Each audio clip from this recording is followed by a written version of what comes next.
welcome to the Medtech Women Podcast. My name is Jess. I'm a Senior Staffing Associate at MDJ Partner Solutions.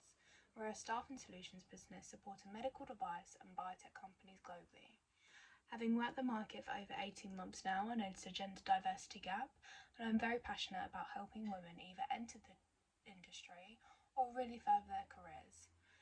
This led me on to making Medtech Women by MDJ, where I work with companies that value diversity to place talented female professionals. And this is why I also started the Medtech Women Podcast to share knowledge, advice and inspire confidence onto females just starting out their careers. Today I am joined by Peggy McGaharan, Director of Talent Acquisition at Namsa. Hope you enjoy. Thank you so much for joining me today. Could you tell me a bit more about your current role at Namsa and what led you up to this? I know you've been with Namsa for over 35 years now. Yes, thank you so much for having me. It's a real honor to be here speaking with you about this topic. I think it's a great one. I have been with Namsa a long time, and I've worked in a lot of areas at Namsa, both on the operations side and the commercial side. I spent most of my career on the commercial side of the business, and about 2 years ago, I was ready for a change. And so this opportunity came up and I took it. And one of the reasons I took it is because I feel very passionate about Namsa. I love Namsa. And this role allows me to talk to people every day about Namsa. So it's been my favorite role so far at Namsa. And so how long have you been in the medical device industry? Has your whole career been within Namsa as well? I would say coming up on 37 years at Namsa, and one of those years prior to that I spent at another company. Okay.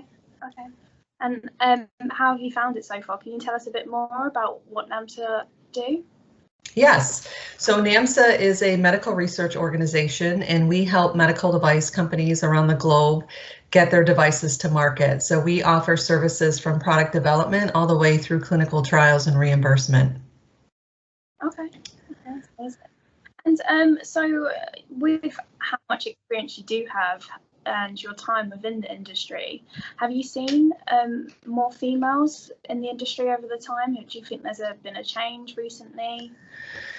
Absolutely. I think from just the start of my career at Namsa, and I've been very blessed to be at Namsa because it was a woman-owned company for a long time. And I think just over time, there were always a lot of women at Namsa, and in industry, we continue to see that over time, which is great. So I have not really experienced a whole lot of gender bias. I've seen women at all levels in Namsa's organization, along with our clients as well. So that's been really great to see. That's good. And it sort of answers my next question, but have you seen, or do you think there are areas that would benefit for more like a better gender balance? Sorry. I do think there is really good gender balance in this industry. I mean, I've seen it on the commercial side, just talking with clients, visiting with clients. I haven't seen a whole lot of that in my career, which, not to say that it doesn't exist, but in my experience, I haven't seen a whole lot of unbalanced gender in the workplace. Yeah. And what advice could you give to young people to start a career in the medical technology industry? I would say, if it's your passion and your dream to be in the medtech industry, go for it. And I think just building a good, mentoring, coaching group of people from across the globe, that would be my recommendation. Not just having people here, like in your own home country, but also reaching out globally to help, have those people help you and support you along the way in your career. It can only help you, and I think it's so important, as you're going through your career, to have that support system. And do you think that starts at the very beginning, sort of like in like school, college and university days? Do you think that's important then? Absolutely. You know, I think building your foundation, right? I think most of us, you know, you have that foundation when you're younger with your family. And I think as you grow older, you know, especially in your high school years and you go on to college, you know, that support system is so important, and nothing can really replace that. And I think you have that over the course of your lifetime. You know, you build that solid foundation and you just keep building on it. Yeah. And when you were starting out your career, did you have any strong female role models that you looked up to? Oh, absolutely. I think, you know, I grew up in a large family, so I have 3 sisters and 4 brothers, and that's a support system in itself. Yeah. For the most part.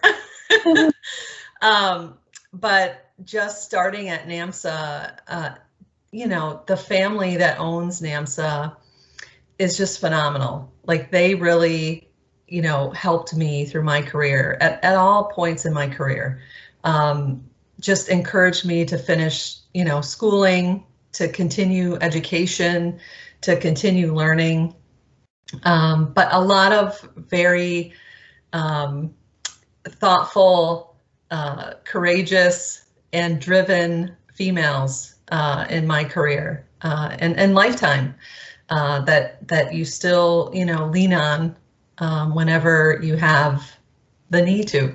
And so that's been really great. I can't say enough about that. Yeah, it's always great to have a good support system. Yes. So if you could go back to when you first started your career, what one piece of advice would you give to yourself? That's a great question. That's a phenomenal question.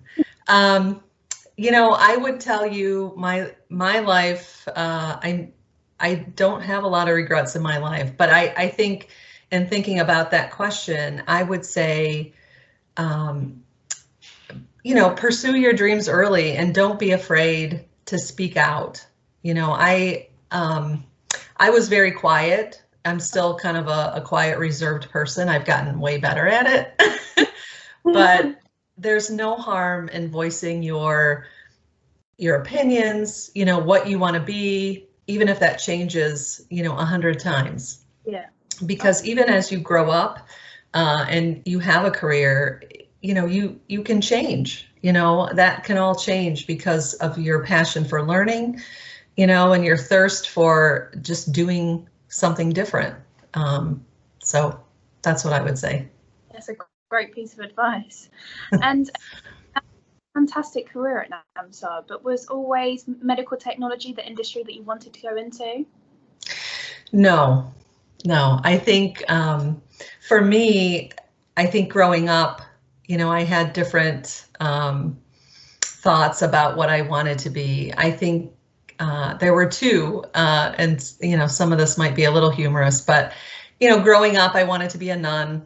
You know, that's just the schooling that we had and all of that.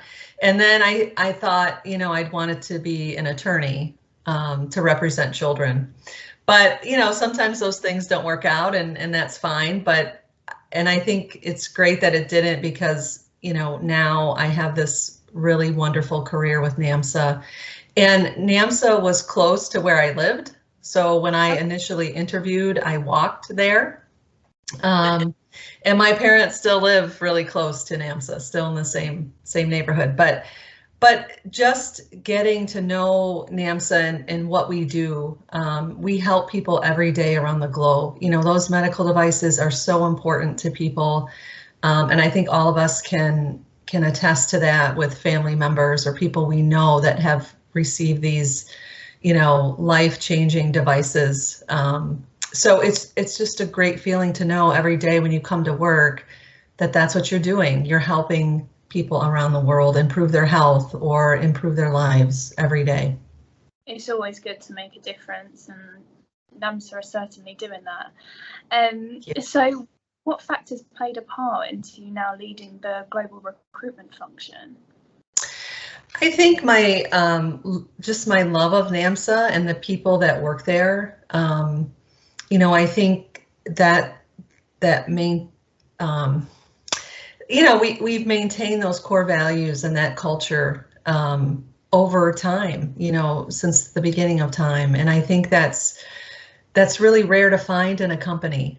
And so many great people work there. And I think the best part of it all is people are always willing to help you, regardless of how busy they are, what's going on in their world, right? They're just always willing to support you and help you any way they can. And I think if you can get up every day and go to work and have that feeling, it's just great. There's no better way to wake up and come to work than knowing that you have all of these people on the globe to help support you. And I mean, you've had a very long and successful career within the medical technology industry. Is there any last comments or a piece of advice that you would give to women just entering or halfway through their career? I think the biggest part, again, is just to really pursue it. And if you come against barriers or, what you believe are barriers, then reach out and get that support group or other people to help you, because there's always a way through it and around it.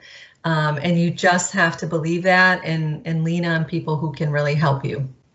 Okay, perfect. Well, thank you so much for your time today, Peggy. It's been a pleasure speaking with you and great advice and your insight into the industry. So thank you so much. You're welcome. Thank you for having me.